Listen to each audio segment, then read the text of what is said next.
বিজয়া দশমী আজকে ছিল বিজয়া দশমী। আমাদের পাড়ার ঠাকুরকে আজকে বিসর্জনের মা চলে গেল, খুব দুঃখের দিন আজকে। আবার একটা বছর পরে মা ফিরে আসবে। মায়ের কাছে একটাই প্রার্থনা, এবছরটা সব মানুষের জীবনে অনেক খারাপ এসেছে, তো মা আজকে যখন তুমি যাচ্ছ ফিরে, তুমি সঙ্গে সমস্ত মানুষের বিপদ, পৃথিবীর যত বিপদ আছে সেগুলো সঙ্গে নিয়ে তুমি চলে যাও। সমস্ত পৃথিবীকে তুমি শান্ত করো এবং সকল মানুষকে ভালো রেখো, এটাই তোমার কাছে কামনা করি। জয় মা দুর্গা। আজকের দিনটার জন্য আবার অপেক্ষা করতে হবে আমাদের একটা বছর। মাকে আমরা খুব দুঃখের সঙ্গে আজকে বিদায় জানাচ্ছি।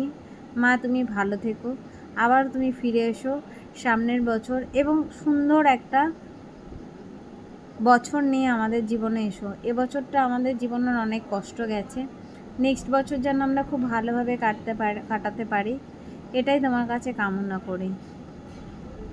দুর্গা মা কি জয়। আসছে বছর আবার হবে।